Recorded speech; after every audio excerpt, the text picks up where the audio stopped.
تعالوا النهارده نعمل كفتة مشوية بطريقة خطيرة جدًا، جدًا كده حاجة بتتعمل على الجريل تخلص في 10 دقايق،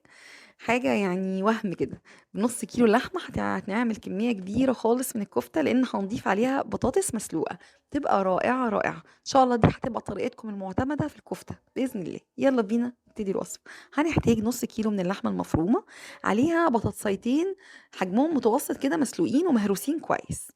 وهاحط عليهم معلقتين من البقسماط، البقسماط ده اللي هو العادي اللي إحنا بنعمل بيه البانيه، وباحط معلقتين صغيرين من الملح ومعلقة من الفلفل، طبعًا الملح والفلفل اختياري، يعني لو حد بيحب الملح أكتر من كده براحته، أقل من كده براحته، بس ده ملح مضبوط. واحط ربع معلقة من القرفة وبيضة. أول ما أحطهم أبتدي بقى إيه أعجن الخليط ده كله مع بعض عشان ده بيبقى خليط اللحمة بتاعي، مجرد ما يتعجنوا كده ببعض ويبتدي البطاطس والبيض واللحمة يدخلوا في بعض، شايفين بتبقى عاملة إزاي مشمعة كده إزاي، يُفضّل تطحنيهم في الكبة مع بعض، يعني لو أنتِ عندِك اللي هي مطحنة اللحمة دي أو كبة اللحمة، يُفضّل تحطي الخليط ده في الكبة مع بعض، وبعدين أبتدي أجيب بصلتين وفص توم، أضربهم كويس وأصفّيهم كويس من المَيّة، البصل يتصفّى من المَيّة، أي كفتة يا جماعة البصل بيتصفّى من المَيّة، وأجيب دول حوالي يعني ربع حزمة بقدونس مقطّعاهم صغير، وابتدي بقى إيه أحطهم على خليط الكفتة بتاعي.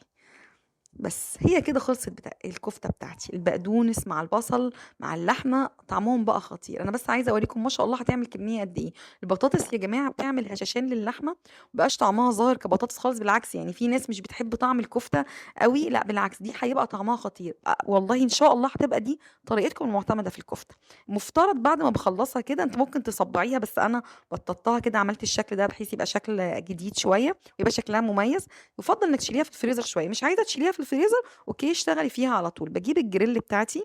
أو الطاسة، أحُط فيها معلقتين من السمن تسخن وابتدي إيه، أحُط الكفتة بتاعتي. ما شاء الله يا جماعة، على فكرة هي بتعمل كمية حلوة، تقدري تعمليها وتشيليها في الفريزر بتطلع طعمها جميل جدًا، يعني أنا باعملها تنفع لتفريزات، تفريزات رمضان وأي تفريزات عندِك، لو جالِك أي ضيوف على فجأة ما شاء الله بتبقى جاهزة، وفي 10 دقايق بس بتفُك تشتغلي بيها بتبقى جميلة، وميزة إنها مش تدخل الفرن، إنها بتتعمل على الطاسة، كل جنب بياخد حوالي 7 دقايق وبتكون خلصانة، وأنا هنا بابقى عاملة مَيّة البصل بتاعتي اللي هي اتسابت، دي طبعًا برضه حاجة اختيارية، أحط عليها معلقة بابريكا وملح وفلفل وابتدي أدهن وش الكفتة وأنا باسويها، أهي خلصت الكفتة بتاعتي، كل جنب باقول لِك بياخد 7 دقايق، ما شاء الله شايفين نُص كيلو اللحمة عامل كمية قد إيه، وأنا هنا في الآخر حطيت على الجريل فلفل كده، شويته معاها، طعمها خطير جدًا، جدًا، وجبة سهلة وبسيطة كده للغدا تنفعكم لو فطار في رمضان سهل كده وبسيط، إن شاء الله هتعجبكم جدًا، إن شاء الله هتجربوها وبالهنا والشفا.